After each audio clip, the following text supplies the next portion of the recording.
suci Ramadan, berbagai makanan dan minuman manis atau camilan seperti gorengan untuk berbuka puasa sudah menjadi pilihan wajib yang dikonsumsi untuk berbuka puasa. Namun oleh oknum tidak bertanggung jawab, momen ini dimanfaatkan untuk membuat berbagai makanan dan minuman palsu atau berbahaya. Alih-alih ingin menghilangkan rasa lapar dan dahaga dengan rasanya yang enak dan menyegarkan, makanan minuman berbahaya yang banyak dikonsumsi saat Ramadan ini bisa mengancam kesehatan, mulai dari penyakit yang ringan hingga penyakit berat yang efeknya baru terasa di kemudian hari.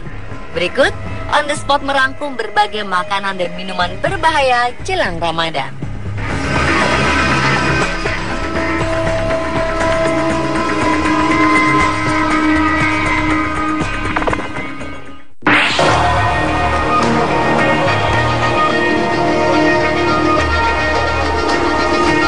Yang pertama ada sirup palsu. Manisnya keuntungan dari penjualan sirup yang jauh lebih meningkat saat memasuki Ramadan hingga Lebaran ini dimanfaatkan oleh oknum-oknum tak bertanggung jawab. Salah satunya oknum pria pemalsu sirup di ibu kota bernama Misman. Tak hanya merek abal-abal, sirup yang merupakan salah satu produk bermerek yang biasa tersegel rapih juga dibuat versi palsu oleh oknum ini. Langkah pertama yang dilakukan pelaku adalah membeli botol-botol sirup bekas yang kondisinya masih bagus dan mereknya masih menempel dari seorang pengepul. Dengan bahan sederhana sudah dibeli dengan mudah di pasar-pasar tradisional seperti gula pasir dan tepung, pelaku juga memakai boraks dan pewarna tekstil ke dalam racikan. Untuk mengelabui konsumennya, limbah botol bekas yang sudah dimasukkan sirup palsu itu disegel dengan menggunakan lem. Sirup palsu buatan pelaku ini biasa dijual lebih murah dibanding dengan sirup asli. Dalam menawarkan sirup palsunya, oknum nakal ini mengatakan jika sirup yang dijualnya adalah barang reject dari pabrik. Meskipun sirup palsu mirip dengan yang asli, namun tetap ada yang membedakannya. Pertama, sirup palsu berbahaya tidak memiliki izin dari instansi terkait seperti BPOM dan Departemen Kesehatan. Kedua, sirup palsu memiliki warna yang tak biasa dan mencolok, bahkan cenderung keruh. Sedangkan sirup asli warnanya lebih bersih dan akan lebih lembut jika dicampur dengan air. Rasa sirup asli akan terasa manis tanpa meninggalkan rasa pahit di tenggorokan. Berbeda dengan sirup palsu yang terlalu manis, cenderung pahit. Perhatikan juga kemasan sirup. Apakah kemasan masih dalam keadaan baik dan bersegel atau tidak? Begitu juga dengan tanggal kadaluarsa yang tertera pada botol. Jangan tergiur pada harga yang tak wajar dan jauh lebih murah. Terakhir, pastikan Anda membelinya di tempat terpercaya. Masyarakat juga dituntut berperan aktif menangkal modus pemalsuan ini. Salah satu cara yang mudah adalah sebelum membuang botol sisa makanan atau minuman, terlebih dahulu dirusak atau justru dihancurkan. Hal ini untuk mencegah sisa kemasan makanan minuman dimanfaatkan oknum tak bertanggung jawab untuk memalsukan produk. Dengan begitu, bisa mengurangi tingkat kejahatan sekaligus mengurangi volume sampah.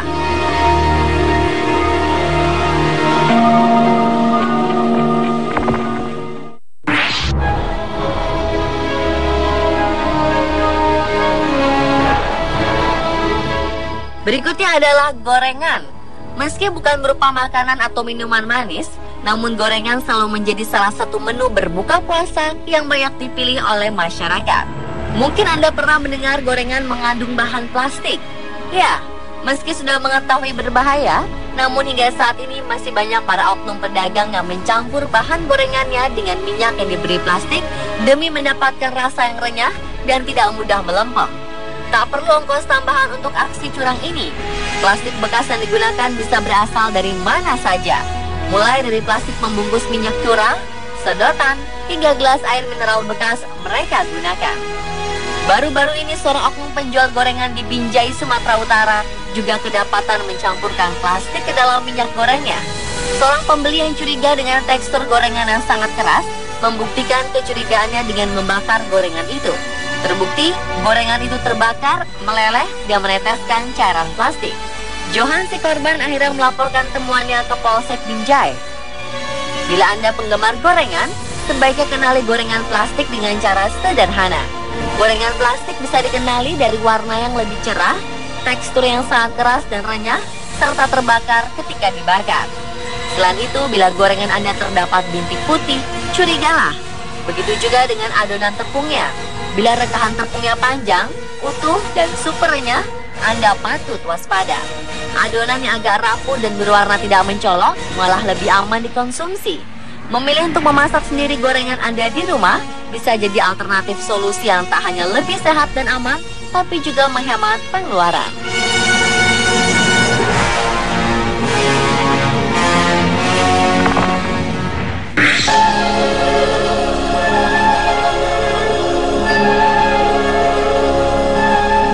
Kemudian ada madu.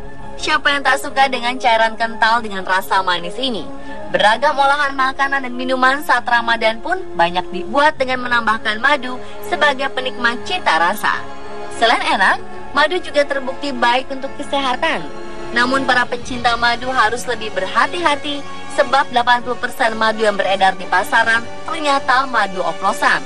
Madu yang semestinya merupakan olahan lebah yang kaya vitamin, enzim, kalori, dan kalsium ini diganti dengan bahan-bahan yang berbahaya untuk tubuh.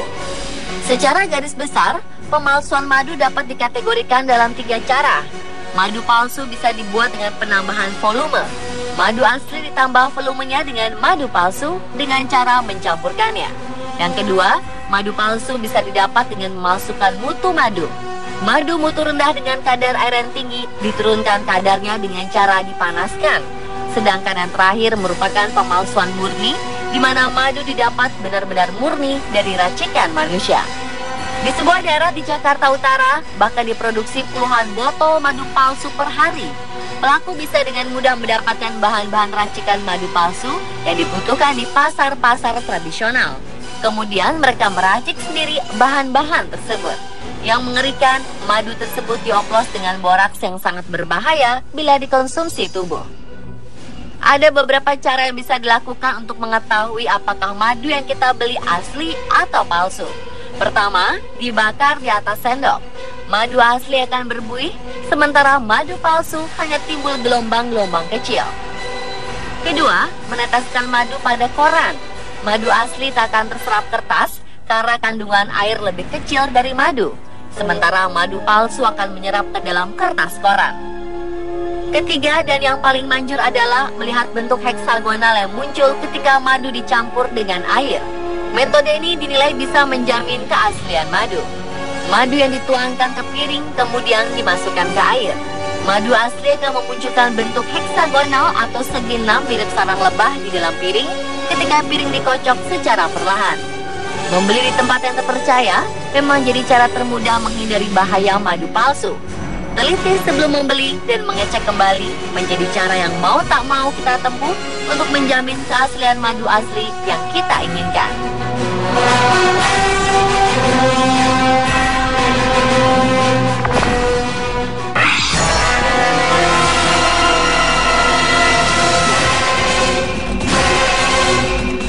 Selanjutnya es batu. Segelas es sirup atau cendol saat Ramadan pastinya sangat menyegarkan kerongkongan. Manisnya sirup berpadu dinginnya es batu dalam sekejap bisa mengusir dahaga. Namun siapa sangka bahaya mengancam dari es yang dikonsumsi jika es batu dibuat dari bahan baku yang tak memenuhi standar kesehatan. Bahkan meski pernah terbongkar, praktek membuat es batu berbahaya ini masih saja dilakukan oleh para oknum hingga sekarang. Seperti yang ada di kawasan Pulau Gadung, Jakarta Timur, yang akhir-akhir ini ditelusuri oleh tim Trans 7. Ternyata, pabrik es balok ini menggunakan air sungai sebagai bahan baku. Air sungai yang disedot langsung ke bak penampungan air hanya dibersihkan dengan menggunakan kaporit saja dan langsung dimasukkan ke cetakan. Air mentah menjadi bahan baku es batu seharusnya dimasak hingga mendidih dulu. Namun yang mengejutkan, hampir di sebagian besar pabrik es batu, air mentah hanya dibekukan pada suhu minus 4 derajat Celcius. Padahal pada suhu ini, kandungan bakteri dan mikroba berbahaya dalam air tidak akan hilang dan mati. Parahnya di Jakarta, es yang diproduksi pabrik-pabrik di Jakarta kebanyakan dibuat dari air sungai yang tidak memenuhi standar air baku. Kandungan bakteri serta logam berat limbah industri dan rumah tangga sangat tinggi. Artinya, air tidak layak dikonsumsi karena bisa menyebabkan beragam penyakit seperti kolera, tifus, bahkan kanker yang mematikan. Lantas, Bagaimana cara menghindari terkontaminasi es batu ini? Langkah paling mudah dengan membuatnya sendiri di rumah. Menggunakan air matang yang telah direbus, es batu buatan sendiri di rumah pun aman dikonsumsi.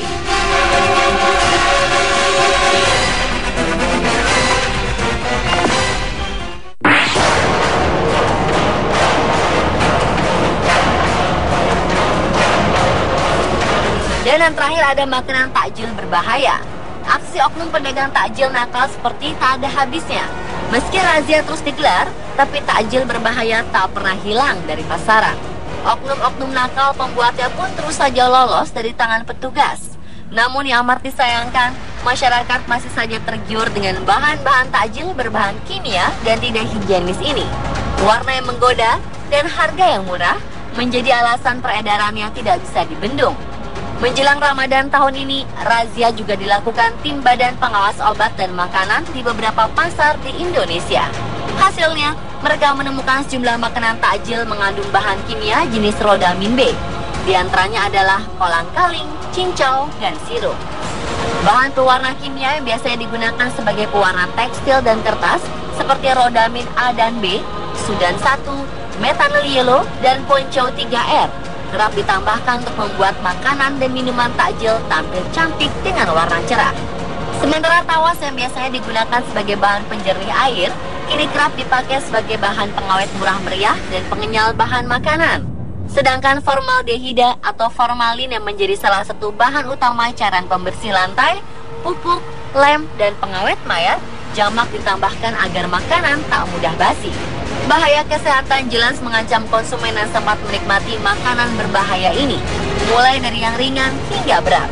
Antara lain, muncul rasa gatal di tenggorokan, iritasi kulit dan pernafasan, keracunan hebat, kerusakan organ hati, pengurangan sel darah merah, dan kinerja sel otot polos.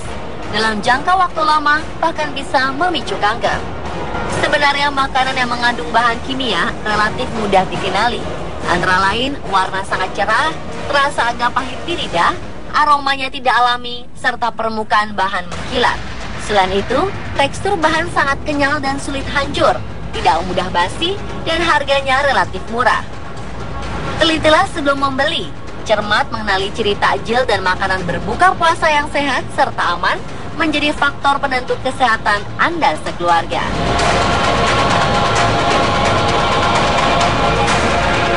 Dan pemirsa, itulah beberapa makanan berbahaya jelang Ramadan versi On The Spot.